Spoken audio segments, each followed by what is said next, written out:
On sait que le roi, à l'époque, quand il recevait des gens, les soirées étaient tellement plates parce que le monde était trop impressionné par le roi, savait pas comment manger, savait plus comment manger, savait plus comment rien faire.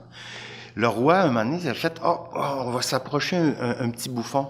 On va se prendre un nain ou un bossu ou un simplet. On va l'habiller différemment, puis on va dire « lui, c'est le roi ». Moi, je suis le roi, puis c'est le roi. Puis lui, et puis l'autre se moquait du roi, donc ça décoinçait un peu.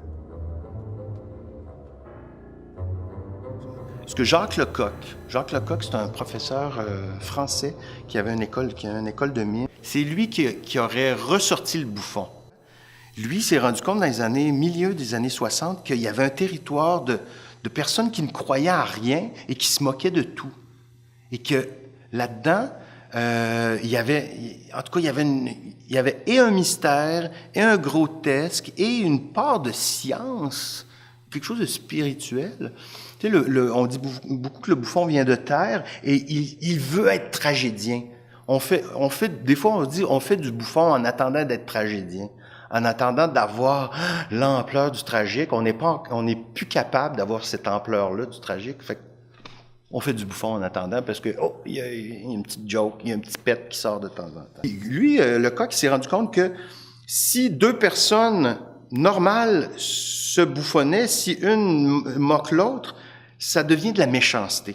Alors que s'il réduit, s'il scrape un peu, il rend bossu, il y a un petit peu de la difficulté à parler, la personne qui se moque, on l'accepte plus. Je donne souvent l'exemple d'une file d'attente sur Mont-Royal, d'un restaurant de brunch.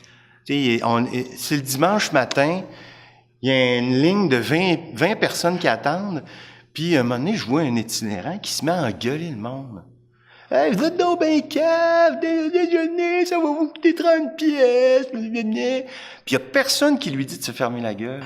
Tout le monde regarde à terre, puis fait... Il a raison. Puis c'est le fait qu'il soit appauvri qui lui permet de dire ça. C'est ça que le bouffon fait.